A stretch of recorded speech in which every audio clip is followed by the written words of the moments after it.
말씀 가지고 하나님의 말씀과 우리의 응답이라고 하는 제목으로 말씀을 드리겠습니다. 히브리서 4장 12절 13절 말씀은 신약 성경 중에서 문맥과 상관없이 읽혀지는 본문들 중에 하나입니다. 앞뒤의 문맥하고 상관없이 구절 읽다 보니까 이 말씀이 너무 힘있고 좋다라고 생각해서 그 말씀만 딱 떼어서 읽는 아주 대표적인 구절 중에 대표적인 구절입니다. 12절 13절. 그래서 우리는 이 12절 13절을 통해서 하나님의 말씀이 이렇게 능력 있다, 힘 있다, 하나님이 이렇게 모든 것을 다 감찰하시는 분이다, 이렇게 우리가 이해를 합니다. 틀린 말은 아닙니다. 하나님의 말씀이 그와 같은 힘이 있습니다. 근데 본문 속에서 그 의미가 무엇인가를 살피는 것이 1차적이라고 할 수 있습니다. 우리가 문맥하고 상관없이 또 많이 읽고 은혜 받는 구절 중에 하나가 마태복음 18장 20절입니다. 어떤 말씀이냐면 두세 사람이 내 이름으로 모인 곳에는 나도 그들 중에 있느니라 라고 하는 말씀이에요. 특별히 사랑방 모임을 하는데 순원들이 다 바빴어요. 그래서 모이고 보니까 두세 사람 모였습니다. 그때 적용하기에 정말 좋은 말씀이죠. 기도하면서도 위로받고, 다른 사람 다 바빠서 바쁘면 어쩔 수 없는 거죠. 그래서 각자 일을 보지만 두세 사람이 모여서도 힘들어하지 마. 왜? 예수님이 우리와 함께 하시기 때문에. 이렇게 위로하기에 참 좋은 말이고 또 틀린 말은 아닙니다. 그렇죠? 두세 사람이 함께 모인 곳에 예수님께서 계시겠죠? 틀린 말이 아닙니다. 그런데 이 말씀의 의미를 잘 이해하기 위해서는 어떤 문맥에서 이 말씀을 우리에게 주셨는가라고 하는 것을 살피는 것이 참 중요하죠. 마태복음 18장 20절의 말씀은 어떤 한 사람이, 성도가, 교회 일원이 하나님께서 원치 않은 죄를 범했습니다. 그리고 계속 그 죄를 범해요. 그럴 때는 그것을 알게 되거든 혼자 가서 그 사람에게 그렇게 하면 안 된다라고 권하라는 거죠. 근데도 그 말을 듣지 않아요. 그때 어떻게 하라고요? 한두 사람이 같이 가서 그렇게 하면 안 된다라고, 그렇게 두세 증인이 필요하니까 그렇게 하라라고 하는 거죠. 그래도 말을 안 듣거든 교회가 그 사람에 대해서 어떤 결정을 내려도 좋다. 그러할 때에 두세 사람이 내 이름으로 모여서 그 권징의 결정을 내리게 되어질 때 나도 그들 중에 있다라고 하는 의미입니다. 그러니까 우리가 흔히 두세 사람 모였을 때 예수님이 우리 가운데 함께 있어라고 하는 그런 어떤 의미로 사용되어진 구절은 아니라는 거죠. 교회가 권징을 하게 되어질 때, 오늘날은 권징이 별로 없지만요. 교회가 권징하려고 하면 다른 교회 가면 되니까 별로 권징이 없습니다. 요즘에는. 근데 권징이 필요할 때는 이렇게 하라라고 하는 그 대표적인 구절이 마태복음 18장 20절입니다. 오늘 우리가 읽었던 이 구절도 문맥하고 상관없이 읽는 구절 중에 하나예요. 물론 하나님의 말씀은 능력 있고 활력이 있고 힘이 있어서 영과 혼과 관절과 골수를 찔러 쪼개기까지 하고 우리 생각과 뜻을 다 감찰하시는 건 맞습니다. 그런데 그 이전에 마태복음 18장 말씀도 틀렸다는 게 아니에요. 근데 그 본문이 가지는 의미는 1차적으로 그게 아니라는 거죠. 그래서 오늘 우리가 먼저 히브리서 4장 12절 13절의 이 말씀의 원 의미가 뭐냐, 문맥 속에서 어떤 의미냐라고 하는 것을 살펴보려고 합니다. 터닝 포인트 전에 제가 이 말씀을 바로 전에 말씀을 전했기 때문에 여러분들이 아마 기억이 잘 안 나실 텐데요. 히브리서 3장 7절부터 해서 지금까지 4장 13절까지 내용이 뭐냐 하면, 이스라엘 백성들, 광야의 이스라엘 백성들은 하나님의 약속을 받은 자였습니다. 어떤 약속을 받았죠? 안식으로 들어갈 수 있는, 가나안 땅에 들어갈 수 있는, 안식의 땅에 들어갈 약속을 받았던 자들입니다. 그런데 결국 그들이 들어갔을까요? 못 들어갔을까요? 들어가지 못했습니다. 왜 그랬을까요? 그 부분에 대해서 쭉 적고 있어요. 왜 들어가지 못했는가? 핵심은 마음이 완악해졌습니다. 마음이 완악해지고 마음이 미혹되어지고 죄의 유혹에 빠지게 되어져서 이 하나님의 약속을 붙들지 못하고 불순종하는 모습으로, 또한 불신앙하는 모습으로 행동했기 때문에 그들은 들어가지 못했다. 근데 여전히 1세기에 이 말씀을 듣고 있는 청중들도, 당신들도 하나님의 약속에, 안식에 들어갈 그 초대를 받았는데 광야의 이스라엘 백성들이 실패했던 것 같은 그와 같은 그릇된 본을 따르지 말고 당신들은 잘 하나님의 말씀을 받아서 안식에 들어가기를 바란다라고 하는 그 내용이 바로 3장 7절부터 해서 4장 13절까지의 내용이라고 할 수 있습니다. 그래서 끊임없이 이야기를 합니다. 히브리서 설교자가 그들이 약속을 받았고 그들이 안식의 땅에 들어갈 기회가 있었지만 마음의 완악함 때문에 3장 10절에 보니까 마음이 미혹되어져서 12절에 보니까 믿지 아니한 악한 마음을 품는 그와 같은 일들로 인해서 못 들어갔다. 그래서 이 1세기 당시의 청중들을 향해서 당신들은 그렇게 하지 마라. 믿지 아니하는 악한 마음을 품고 살아계신 하나님에게서 떠나가서는 안 된다 라고 계속해서 이야기를 합니다. 그러면서 아주 중요한 시편 95편 7절의 말씀을 두 번이나 인용을 합니다. 그 내용이 뭘까요? 그의 음성, 오늘 너희가 그의 음성을 듣거든 거여가던 때와 같이 너희의 마음을 완고하게 하지 말아라 라고 하는 그 말씀을 두 번이나 인용합니다. 그리고 나서 4장 12절 13절 말씀이 이어지고 있습니다. 그러면 여기서 하나님의 말씀이라고 하는 것, 그건 뭘까요? 이 하나님의 말씀이라고 하는 것을 문맥 속에서 살펴보면 시편 95편 7절에서 이야기했던 오늘 너희가 그의 음성을 하나님의 음성을 듣거든 성령의 음성을 듣거든 너희 마음을 완고하게 하지 말아라. 완고하게 하게 되어지면 결국은 하나님의 약속에서 떠나게 되어지고 하나님의 안식의 초대를 누리지 못하는 것 같은 잘못된 결과가 주어지니까 그렇게 해서는 안 된다라고 하는 의미가 이 속에 담겨져 있습니다. 그러니까 그릇된 본 따르지 말라라고 하는 이야기를 하는 거죠. 왜냐? 이스라엘 백성들은 하나님의 음성을 들었음에도 불구하고 순종하지 못했다. 마음이 완고해져서 결국 약속의 땅과는 전혀 상관없는 삶을 살게 되었는데 당신들은 그렇게 하면 안 된다라고 하는 이야기를 하고 있습니다. 그러면 광야 세대 이스라엘 백성들이 마음이 완고해진 것, 과연 어떠한 모습이었을 것 같습니까? 이스라엘 백성들이 마음이 완고해져서 안식을 누리지 못하게 되었는데 그러면 어떠한 모습이었을 것 같습니까? 민수기를 들어서 설명합니다.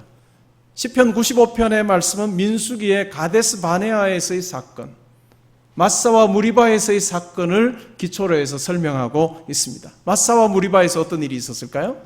물이 없습니다. 물이 없는 가운데서 이스라엘 백성들이 불평합니다.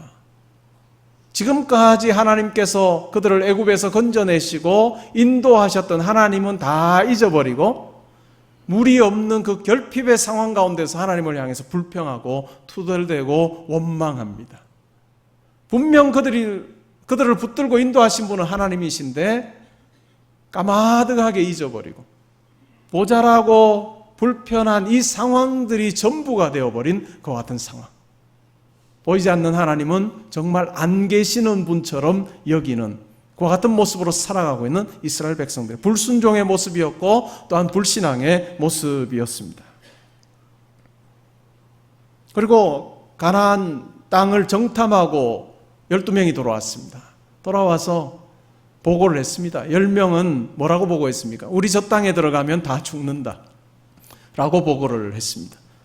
여호수아와 갈렙만 우리가 저 땅에 들어가면 하나님께서 우리 가운데 함께 하셔서 저 땅을 반드시 우리에게 주실 것이다 라고 하는 소수만 긍정적인 보고를 했고 10명은 부정적인 보고를 했고 그 보고를 들었던 이스라엘 백성들이 어떻게 했습니까? 통곡합니다. 어떻게 하여 우리를 다 그곳에 들어가서 칼에 죽게 하려느냐 라고 하면서 우리 군대 장관 세워서 이제 애굽으로 돌아가자 라고 하는, 하나님을 완전히 그냥 무시하는, 지금까지 붙들어 주신 하나님 아무 의미 없는 분처럼 여겨지는 그와 같은 모습이 바로 이스라엘 백성들의 마음이 완악해졌던 모습입니다.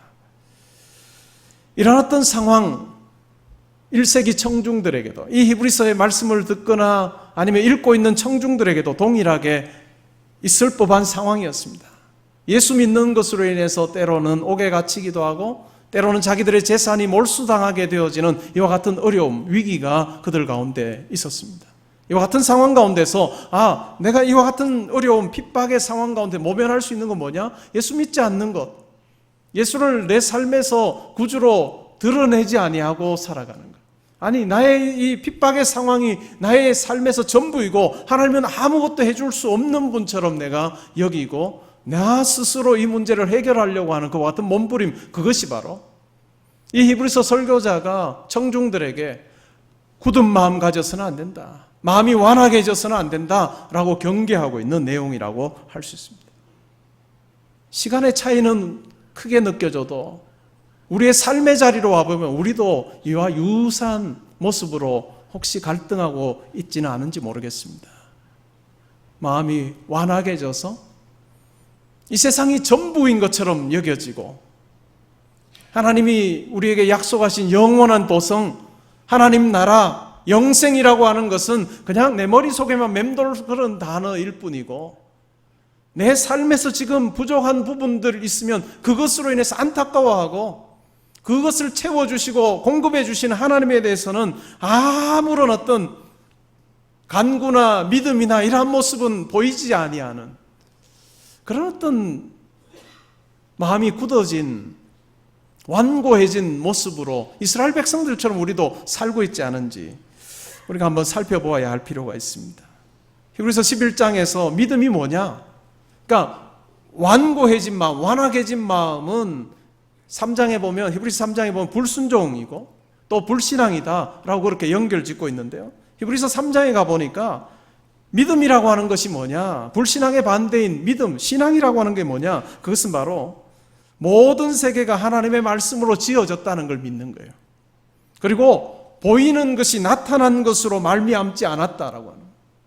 보이는 것, 이것은 나타난 것으로 말미암은 것이 아니라 보이지 않는 하나님의 말씀으로 되어진다. 하나님께서 이 모든 일에 주관자 되신다라고 하는 것을 고백하는 것입니다. 그래서 믿음을 한마디로 이야기하면 하나님이 계시다는 것을 믿는 것입니다. 이것이 히브리서가 이야기하는 믿음입니다. 우리의 삶의 자리에 적용을 해보면 내가 믿는 자입니다, 내가 믿습니다라고 하는 것이 결코 그냥 하나의 어떤 센텐스를 내가 암기합니다, 그것을 내가 알고 있습니다라고 하는 차원이 아니라 우리의 삶의 자리에서 과연 보이지 않는 하나님께서 내 삶을 주관하심을 내가 믿느냐, 때로는 부족하고 모자라는 결핍의 자리에서 아니면 내가 나 스스로 해결할 수 없을 것 같아서 힘들어하고 고민해야 하는 어떤 문제든지, 경제적인 문제든지 미래에 대한 고민이든지 자녀에 대한 고민이든지 이와 같은 일에 하나님께서 함께 하시고 개입해 계신다라고 하는 것을 내가 과연 신뢰하는가?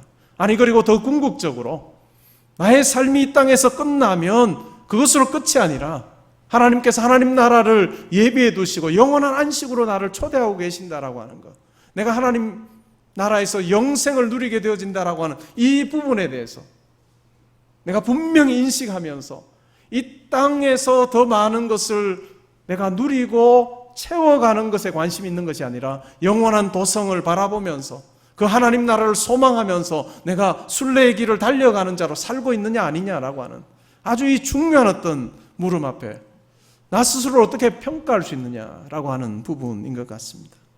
때로는 우리의 신앙생활 속에서도 이스라엘 백성들이 광야에서 범했던 그와 같은 실수를 범할 수 있습니다.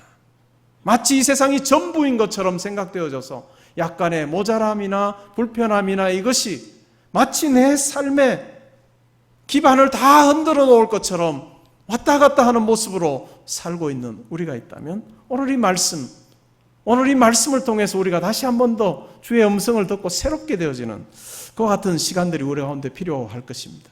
안식이 선포되어졌다. 안식으로의 초대가 모든 사람을 다 자연스럽게 안식으로 인도하지는 않았습니다. 반드시 안식으로의 초대에는 바른 반응을 하는 자에게만 안식을 누리게 하는 하나님의 방법이 있었습니다. 과연 여러분들의 삶은 지금 안식이 있습니까? 우리가 마지막 날 이 세상을 떠나게 되거나 아니면 예수 그리스도께서 재림하시는 그날에 우리는 완성된 안식을 누릴 것입니다. 그러나 우리가 몸으로 지금 죽을 몸을 가지고 살아가는 이 때에도 우리의 영은 부활하고 아직 몸은 부활하지 않은 이와 같은 상황 가운데 우리가 신앙생활 하면서도 하나님께서 약속하신 안식은 우리가 누릴 수가 있습니다. 그런데 과연 그 안식이 있습니까? 혹시 여러분들의 삶이 수입이 조금 더 늘어나가면 기뻐하고 조금 줄어들면 슬퍼하고, 아이들이 시험 성적 잘 나오면 기뻐했다가 안 나오면 마치 모든 걸 다 잃은 사람처럼 그렇게 힘들어하고, 그런 모습으로 살아간다면 과연 우리가 안식을 누리는 자일까 생각해 볼 필요가 있습니다. 여러분 속에 정말 안식이 있습니까? 어떻게 해야 우리가 진정한 안식을 누릴 수 있을까요?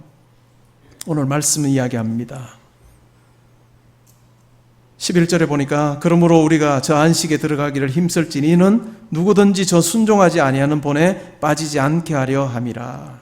그래서 구체적으로 그러면 우리가 어떻게 하면 안식에 들어가느냐? 다음 주에 본문에서 다루게 됩니다. 근데 오늘 우리가 다루게 되어질 이 본문은 12절과 13절은 하나님께서 우리에게 들려주시는 이 말씀에 대해서 우리가 소홀히 해서는 안 된다 라고 하는 의미가 있습니다. 왜 그럴까요? 왜 시편 95편 7절을 통해서 오늘 너희가 그의 음성을 듣거든, 성령의 음성을 듣거든, 하나님의 음성을 듣거든 거여 가던 때와 같이 너희 마음을 완악하게 하지 마라, 완고하게 하지 말라라고 하는 이 말씀에 우리가 왜 귀를 기울여야 되고 우리가 잘 반응해야 되는가라고 하는 것을 이야기하고 있습니다. 세 가지입니다. 우리가 하나님의 말씀을 주의 깊게 듣고 그 말씀대로 살아야 되는 이유가 있다면, 첫 번째는 하나님의 말씀은 살아있고 활력이 있기 때문입니다. 하나님의 말씀은 살아있고 활력이 있기 때문입니다. 하나님의 말씀이 주어질 때 그것을 무시해서는 안 된다는 것입니다. 말씀은 끊임없이 이야기합니다. 성경에서는 말이라고 하는 것은 단순 소리나 음성이 아닙니다. 소리나 음성이 아니고 이 말이라고 하는 것 속에는 엄청난 힘이 있습니다. 사람들 사이에서의 말도 마찬가지입니다. 여러분 직장 생활하는데 상사가 여러분에게 이것 좀 하시오 라고 이야기하면 그것이 단순 소리일까요? 아니에요. 그 말에는 힘이 있습니다. 그 말대로 해야 되는 힘이 그 속에 있습니다. 정치인들도 아니면 한 나라를 섬기는 지도자가 어떤 말을 하게 되어지면, 성명서를 발표하고 어떤 계획을 이야기하게 되어지면 그대로 되어야 되는 힘이 그 속에 있습니다. 전쟁터로 보내든지 사면하든지 하는 그와 같은 그 말의 선포 속에 힘이 있습니다. 그렇다면 하나님의 말씀은 오죽하겠습니까? 하나님의 말씀은 살아있고 활력이 있다고 해요. 사람들의 말은 일시적일 수 있습니다. 일시적인 힘을 가질 수 있습니다. 그 사람이 그 자리에서 떠나게 되면 그와 같은 말이 그의 말이 더 이상 힘이 없어집니다. 그리고 영향력을 행사하는 자리도 제한되어 있습니다. 그러나 하나님의 말은 그러하지 않습니다. 온 우주 만물을 창조하신 그 하나님의 말씀 앞에, 살아있고 활력 있는 그 말씀 앞에 거여갈 자 아무도 없습니다. 받아들이든지 거여가든지 하게 되어질 텐데 그 결과는 엄청나다라고 말씀은 이야기를 합니다. 우리가 말씀에 귀를 기울여야 되는 첫 번째 이유, 그것은 바로 하나님의 말씀은 살아있고 활력이 있습니다. 두 번째, 하나님의 말씀은 예리하게 꿰뚫습니다. 오늘 말씀이 뭐라고 이야기합니까? 좌우에 날선 어떤 검보다 예리하여 혼과 영과 및 관절과 골수를 찔러 쪼개기까지 하며 또 마음의 생각과 뜻을 판단한다라고 이야기합니다. 여기서 말하는 칼은, 이 하나님의 말씀을 칼의 이미지로 설명하고 있는데, 이 칼은 전쟁터에 나갈 때 쓰는 이 큰 칼이 아닙니다. 양쪽으로 날서 있는 그와 같은 검이 아니라 여기서 말하는 칼은 수술용 칼입니다. 한쪽에는 어떤 모양으로 되어 있고 다른 한쪽은 또 다른 형태로 되어 있는 수술용 칼을 의미합니다. 그래서 이 칼을 칼과 같은 이 말씀을 통해서 우리의 혼과 영과 관절과 골수를 찔러 쪼갠다라고 이야기를 합니다. 어떤 학자들은 이 혼과 영이 뭐고 또 관절과 골수가 뭔가 이렇게 쭉 해석을 하는 학자들도 그것은 별로 의미가 없다고 생각됩니다. 여기서 말하고자 하는 건 뭘까요? 우리의 내적인 부분, 우리의 육안으로는 보이지 않는 그 내면까지 하나님의 말씀은 다 통찰하고 계신다라고 하는 말씀이 되겠습니다. 우리의 지성적인, 그리고 마음의 생각, 그리고 뜻까지 다 감찰하십니다. 우리의 감정적인 부분, 본능, 열정과 같은 것뿐만 아니라 뜻과 같은 지성과 의지로 지배되어지는 이와 같은 부분, 우리의 육안으로는 보여지지 않는 이 부분까지 하나님의 말씀은 다 꿰뚫어 보시는 능력이 있다라고 이야기를 합니다. 그리고 세 번째로 우리가 하나님의 말씀에 귀를 기울여야 되는 이유는 하나님이 어떠한 분이신가라고 하는 것 때문에 그렇습니다. 하나님 앞에 드러나지 않은 것이 없고 만물이 벌거벗은 것 같이 드러나게 되어지는 그분이 바로 하나님이시고 그런 분이 말씀하셨기 때문에 이 하나님의 말씀은 우리가 반드시 귀를 기울여야 됩니다. 이 벌거벗다라고 하는 이 말은 우리가 흔히 살아가면서 옷을 입거나 장신구를 통해서 우리 몸을 가립니다. 그런데 이 몸, 그것이 다 벌거벗은 것처럼 하나님 앞에 드러나게 된다라고 하는 의미입니다. 하나님의 눈앞에 드러난다라고 하는 이 표현은 자주 쓰이지 않습니다. 근데 어떤 때 쓰이느냐 하면 주로 세 가지 경우에 쓰입니다. 하나는 레슬링 용어로 상대방을 붙잡아 놓고 꼼짝하지 못하게 할 때 이 단어를 쓰기도 했습니다. 아니면 두 번째로는 동물을 메어 달아놓고 가죽을 벗기게 되어질 때 이 단어를 썼습니다. 그리고 마지막으로는 옛날에 형장으로 재판소로 형장으로 죄수가 끌려가게 될 범죄자가 끌려가게 될 때 단도를 여기에다가 딱 묶습니다. 끈으로 해서 단도를 묶어서 그냥 꼿꼿이 얼굴을 들고 가게끔 했어요. 왜 그랬을까요? 부끄럽겠죠. 죄를 범하고 나면 부끄러운데 고개를 숙이지 못하도록 마치 벌거벗은 모습으로 사람들 앞에 자기의 수치스러운 얼굴을 다 드러내도록 할 때 그때 요 눈앞에 드러난다라고 하는 표현을 썼습니다. 사람은 하나님으로부터 도피할 수 없습니다. 끝내 도망할 장소가 없습니다. 요즘에 TV를 틀면 누군가가 계속 도망하는데 검찰은 잡으려고 하고 도무지 잡을 수 없다는 이야기가 많이 나오는데 하나님 앞에는 도망갈 자 아무도 없습니다. 반드시 하나님 앞에 대면해야 되는 그와 같은 일들이 생깁니다. 근데 아주 재미있는 부분은 13절에 보니까 이렇게 이야기합니다. 지으신 것이 하나도 그 앞에 나타나지 않음이 없고 우리의 결산을 받으실 이의 눈앞에. 우리말 번역이나 영어 번역의 많은 번역들이 우리의 결산을 받으실 이로 하나님을 묘사합니다. 근데 결산이라고 하는 이 단어가 헬라어 단어로 로고스입니다. 로고스. 이 로고스라고 하는 말이 12절에도 사용되어졌습니다. 12절에 어디에 사용되어졌을까요? 하나님의 말씀은 이라고 할 때 말씀이 바로 로고스입니다. 12절에서는 로고스를 말씀으로 번역을 했고 13절에서는 결산이라고 번역을 했습니다. 같은 단어를 앞절에서는 말씀으로 그 다음 구절에서는 결산으로 번역을 했습니다. 왜 그랬을까요? 물론 로고스라고 하는 말 속에 두 가지 의미가 다 있습니다. 근데 같은 인접되어지는 문장에서는 가능하면 같은 뜻으로 사용하는 것이 원칙입니다. 같은 뜻으로 번역하는 것이 원칙이죠. 근데 왜 그러면 13절에서는 결산으로 번역했을까? 이해가 안 되어서 그렇게 번역한 것입니다. 그냥 말로 해보니까 이게 뭔 말인지를 이해를 못하는 거예요. 근데 13절에 나오는 이 말씀을 이 결산이라고 하는 말을 말로 번역하는 것이 훨씬 더 좋습니다. 지으신 것이 하나도 그 앞에 나타나지 않음이 없고 우리의 말을 받으실 이의 눈앞에 만물이 벌거벗은 것 같이 드러나느니라. 이 말은 곧 뭘까요? 그러니까 다음번에 우리말 성경 번역할 때 만약에 제가 히브리서 전공자니까 한국엔 2명밖에 없어요. 여기서 이 부분을 번역하라면 저는 말로 할 겁니다. 반드시 말로 해야 된다고 생각하는데 왜 그러냐면 이런 의미가 있습니다. 하나님께서 말씀하십니다. 그리고 하나님께서 기대하시는 것이 무엇일까요?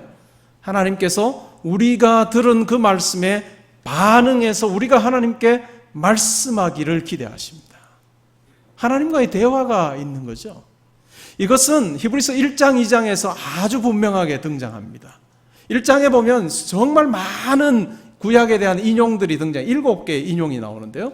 이 7개의 인용들을 쭉 해가면서 그냥 시편에 어디에 이런 말씀이 나오고 이렇게 하지 않습니다. 하나님이 말씀하시기를 하면서 계속 이야기해요. 그 내용이 뭐냐? 하나님께서 예수를 나의 아들, 영원한 아들로 삼으시고 그래서 이 예수 그리스도를 왕좌에 앉히시면서 그 왕자가 영영하도록 예수님의 통치 자체가 영영하도록 하겠다라고 하는 그와 같은 말씀을 하나님께서 말씀하시는 것처럼 그렇게 인용합니다. 그리고 나서 2장에 보면요, 하나님께서 타락한 우리를 구원하실 구원 계획을 예수님께서 가지고 계시고, 이 구원 계획에 대해서 예수님께서 신실하게 말씀하시고 반응합니다. 거부하지 않으시고, 이 하나님의 구원 계획에 대해서 2장에 가서, 여러분 히브리서 이제 1장 2장을 대구로 돌아가셔서 한번 읽어보시면 좋은데요, 예수님께서 이 하나님의 구원 계획에 대해서 그냥 나는 모릅니다 이렇게 하지 않고 자기의 말로 고백하는 것처럼 구약 성경을 인용합니다. 주의 이름을 내가 선포하겠습니다. 내가 그를 의지하겠습니다. 보십시오, 나와 내게 주신 자녀들입니다. 하나님의 뜻에 철저하게 순종하고 반응하는 예수님의 모습이 나옵니다. 그러니까 하나님과 예수님 사이에 거룩한 대화가 있는 거죠. 하나님의 뜻에 철저하게 순종하심으로 잘 반응하시는 예수님의 모습이 1장, 2장에 나옵니다. 그런 것처럼 3장, 4장에서도 하나님께서 하신 그 말씀에 대해서 우리가 어떤 반응을 할 것인가에 대해서 오늘 4장 13절은 우리에게 이야기를 하고 있습니다. 하나님께서 이 안식을 선포하시고 이 안식으로 초대하셨는데, 안식으로 들어갈 수 있는 길은 하나님의 음성이 들려질 때 마음을 완고하게 하지 않으는 것, 순종하는 마음으로, 믿음의 마음으로 반응하는 것이다 라고 이야기를 하고 있습니다. 여러분, 신앙생활 이런 측면에서 보면 뭘까요? 오늘 설교의 제목처럼 하나님의 말씀하시는 하나님에 대해서 내가 어떠한 응답을 하며 살아가는 것인가 라고 하는 것입니다.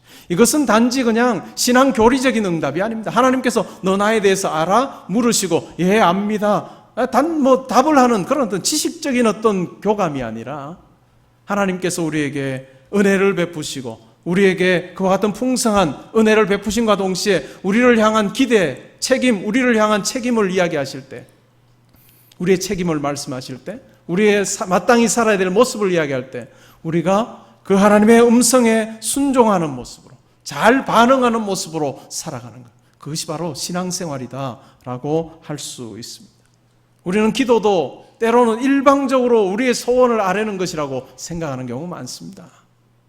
나에게 부족한 것 그것 하나님 채워주십시오라고 그렇게 간구하는 것, 그것이 기도라고 생각하기 쉽습니다.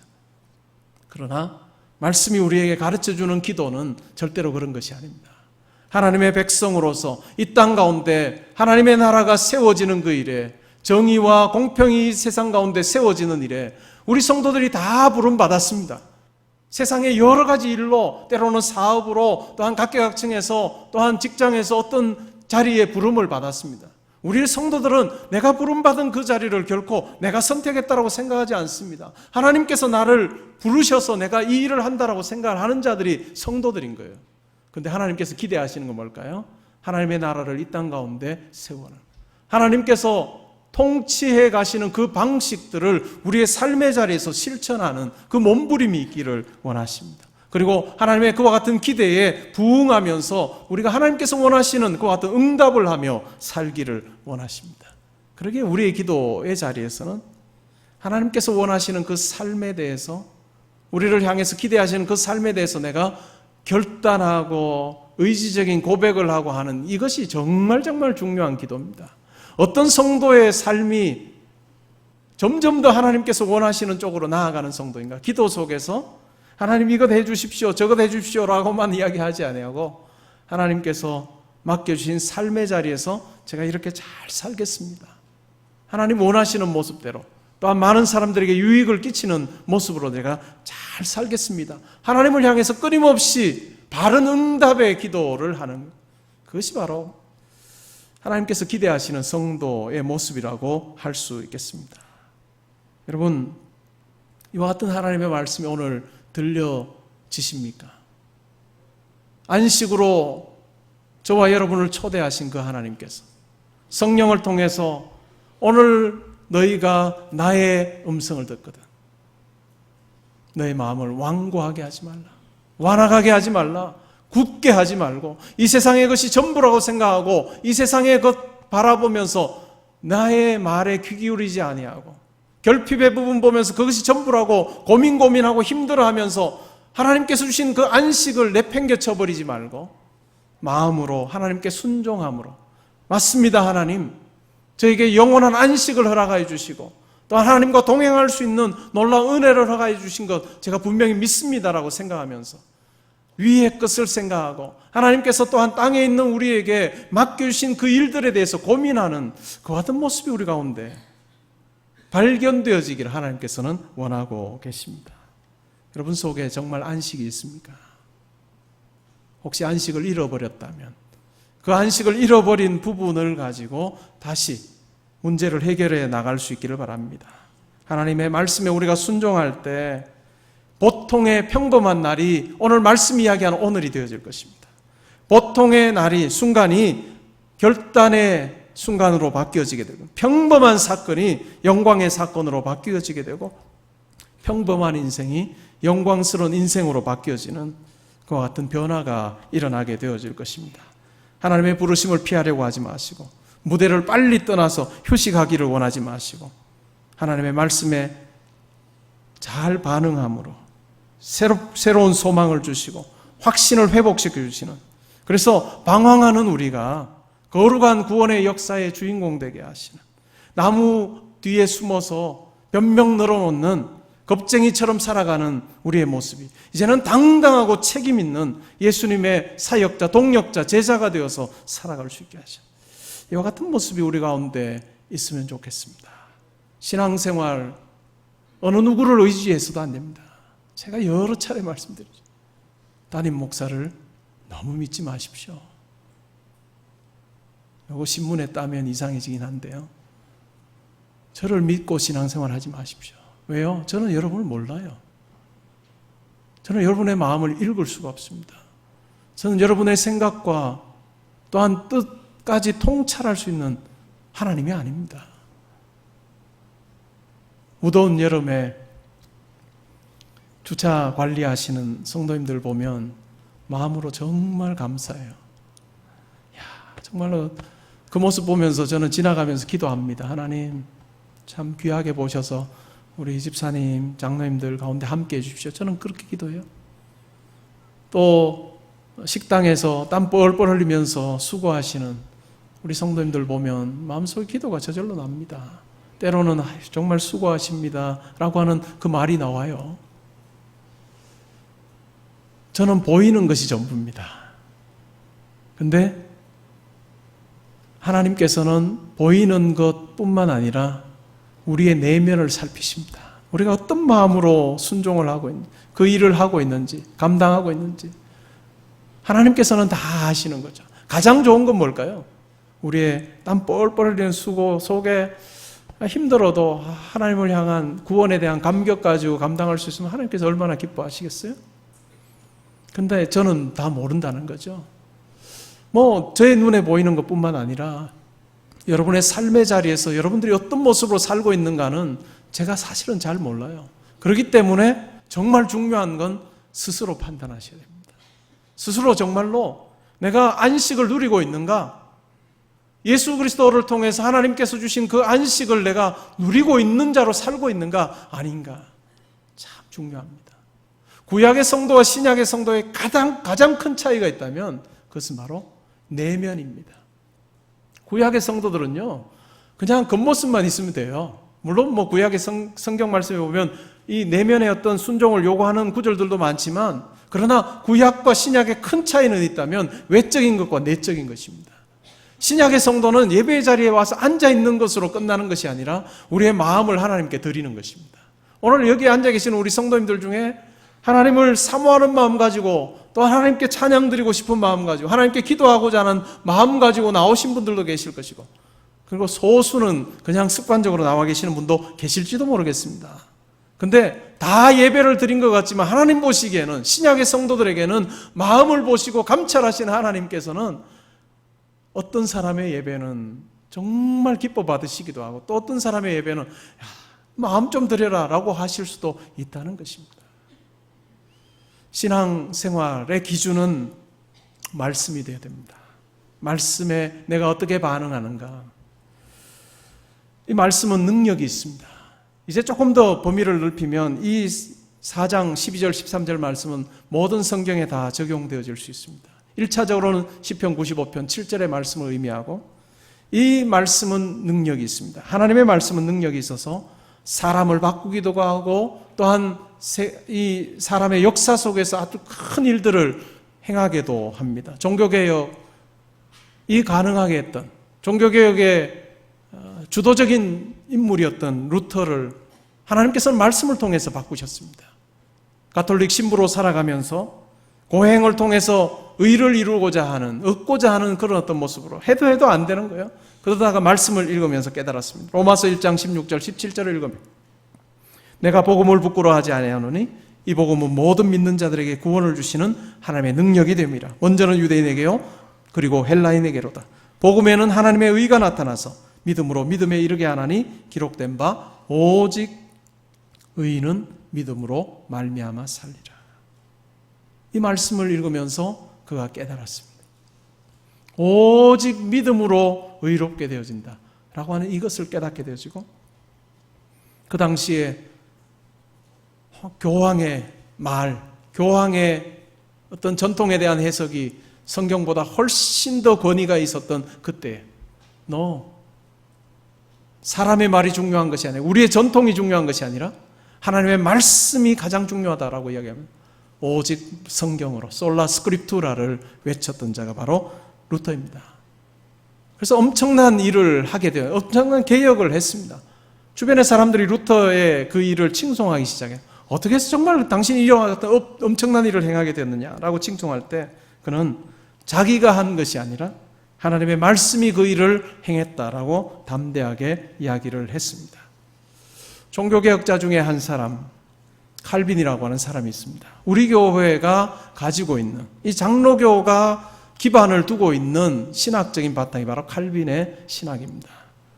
이 칼빈, 그는 제네바에서 목회를 하고 또한 정치를 했던 사람입니다. 1538년 부활절 설교를 하고 나서 제네바시의 지도자들에 의해서 그가 제네바에서 추방되어집니다. 그리고 그 지도자들이 자기 잘못을 깨닫게 되어져요. 그리고 1541년 9월에 다시 칼빈을 제네바로 다시 초청합니다. 목회를 해달라고, 그렇게 교회를 맡아달라고 초청하게 되는데 3년 반이잖아요, 거의. 그래서 칼빈이 그가 3년 반 다른 곳에 있다가 와서 그 교회에 설교를 하게 되어지는데, 설교 본문을 뭐로 했을 것 같습니까? 보통 사람들 같으면 어떻게 할까요? 그래, 너희들 잘못했지, 내가 잘한 거야 하고 그 본문을 선택할 것 같은데, 그렇게 하지 않고 3년 반 전에 했던 본문 이어서 그 다음 본문으로 설교를 했습니다. 그 말은 뭘까요? 곧 자기의 목회는 자기가 하는 게 아니라 하나님의 말씀에 근거해서 내가 목회한다라고 하는 것을 너무나도 분명하게 보여준 사실입니다. 오늘날 교회 그리고 성도의 공통점이 뭘까요? 말씀에 대한 기대, 강조가 약화되어진 것 같습니다. 세계 많은 교회들이 구도자 예배를 하면서 설교는 15분 이내여야 되고 드라마나 다른 걸로 채워야 된다. 죄나 심판과 같은 말은 절대로 해서는 안 된다. 왜냐하면 거부감을 느낄 거니까. 불편해할까 봐. 하나님의 말씀 앞에 부딪히는 그런 어떤 시간들을 주지 아니하고 밝은 분위기, 친절한 분위기, 마치 교회가 사교 모임이 되어버리는 그런 어떤 모습으로 교회가 바뀌어지고 있습니다. 하나님의 말씀 앞에 우리 자신을 살피는 일을 우리는 게을리해서는 안 될 것입니다. 하나님의 초대에 내가 정말 잘 반응하고 있는지 아닌지를 살펴면서 우리의 죄를 깨닫고 돌이켜서 하나님께로 나아가는 이 회개의 모습들, 반성의 모습들이 우리에게 날마다 있어야 될 것입니다. 데이빗 리빙스턴이라고 하는 아프리카 선교의 선구자가 있습니다. 그는 1813년에 태어나서 1873년에 세상을 떠난 사람입니다. 스코틀랜드 출신인데 의사고 선교사고 탐험가로 19세기 후반에 이 대영 제국의 영처럼 받아들였던 사람입니다. 그는 아프리카의 탐험가 또 선교사들, 많은 선교사들이나 탐험가들과 달리 굉장히 원주민들을 존중하는 정책을 폈습니다. 그리고 굉장히 잘 대해 주었습니다. 그는 특별히 두 가지를 가르쳤습니다. 하나는 총 쏘는 법을 가르쳤고 또 두 번째는 이 읽는 법을 가르쳐 줬습니다. 영어 알파벳을 가르쳐 주고, 그래서 결국은 성경을 읽도록 그렇게 했습니다. 이 리빙스턴의 이 선교가 이야기되어질 때마다 꼭 빠지지 않는 아프리카 추장 한 사람이 있습니다. 그 사람이 바로 세켈레라고 하는 사람입니다. 크웨나 부족의 세켈레라고 하는 추장. 그가 리빙스턴을 통해서 복음을 받아들였습니다. 성경을 읽게 되었습니다. 그러면서 이 성경에 보니까 이 신약 쪽이나 이런 어떤 부분들을 보면서 일부일처제, 남편이 아내 하나만을 가져야 되는 이런 어떤 그 신약 성경의 체제를 보게 됩니다. 근데 자기에게는 5명의 아내가 있었어요. 그래서 결국은 1명만 살고 4명은 그냥 이렇게 보내는 그런 선택을 하기도 했습니다. 그래서 리빙스턴이 다른 부족의 추장들에게도 내가 총 쏘는 법과 이 책 읽는 법을 가르쳐 주겠다라고 이야기하는데, 다른 추장들이 뭐라고 이야기했을까요? 나에게 총 쏘는 법은 가르쳐 주고 책 읽는 법은 가르쳐 주지 말라고. 왜 그랬을까요? 책 읽고 나서 성경 읽히고 나면 자기도 이 세켈라처럼 여러 명 있는 아내 그냥 다 쫓아내고 한 명만 하고 살아야 될까봐 나는 책 읽는 법은 나에게 가르쳐 주지 말라. 이 모습 속에서 발견되어지는 게 뭘까요? 그들은 성경을 위험한 책으로 생각했습니다. 다른 말로 하면 성경은 읽고 나면 그대로 할 것을 요구하는 책으로 그들이 받아들였다라고 하는 것입니다. 여러분은 어떻습니까? 하나님의 말씀 어떻게 대하고 계시고, 특별히 오늘 우리가 읽었던 이 히브리서 4장 12절 13절 말, 하나님의 말씀, 선포되어졌던 시편 97편 95편 7절의 말씀, 오늘 너희가 그의 말을 듣거든, 내 말을 듣거든, 성령의 말을 듣거든, 하나님의 말을 듣거든, 거역하던 때 이스라엘 백성들이 했던 것처럼 너의 마음을 완고하게 하지 말라. 죄의 유혹에 빠지지 말라. 이 세상 것이 전부라고 생각해서 이스라엘 백성들처럼 불신앙이나 또한 불순종의 삶을 살지 말고 하나님의 약속을 붙들고 순종하는 삶을 살라고 하시는 그 말씀 앞에 여러분 어떻게 반응하고 계십니까? 오늘 이 말씀 우리가 여러분 한 분 한 분에게 주시는 말씀으로 받을 수 있기를 바랍니다.